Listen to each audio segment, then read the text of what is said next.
வணக்கம்.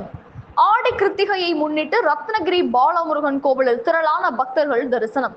ராணிப்பேட்டை மாவட்டம் ஆற்காடு அடுத்த ரத்னகிரியில் அமைந்துள்ள அருள்மிகு பாலமுருகன் திருக்கோவிலில் ஆடி கிருத்திகையை முன்னிட்டு சிறப்பு வழிபாடுகள் வெகு விமர்சையாக நடைபெற்றன. விழாவையொட்டி முருகப்பெருமானுக்கு சிறப்பு அபிஷேகம், அலங்காரம் மற்றும் மகா தீபாராதனை நடைபெற்றது. இந்நிகழ்வுகள் தவத்திரு பாலமுருகன் அடிமை சுவாமிகள் முன்னிலையில் நடைபெற்றன.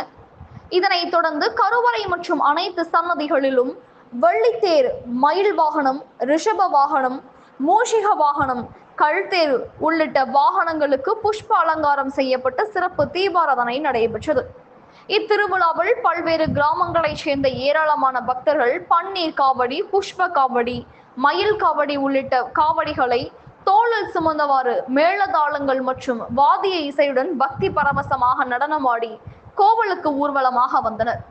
கோவில் படிக்கட்டுகள் தோறும் கற்பூர தீபம் ஏற்றி வழிபட்ட பக்தர்கள் கருவறையில் அருள்மிகு பாலமுருகனை தரிசித்து தங்களது நேர்ச்சிக்கடனை செலுத்தினர். மேலும் திருவிழாவை முன்னிட்டு கோவில் வளாகம் மற்றும் சுற்றுப்புறங்களில் பல்வேறு அமைப்புகள் சார்பில் பக்தர்களுக்கு நீர்மோர், குடிநீர் மற்றும் அன்னதானம் வழங்கப்பட்டது. கனவு தமிழகம் செய்திகளுக்காக ராணிப்பேட்டை மாவட்ட ஒளிப்பதிவாளர் பெருமாள். செய்திகள் வாசிப்பவர் ஸ்னேகா பொன்வாலி.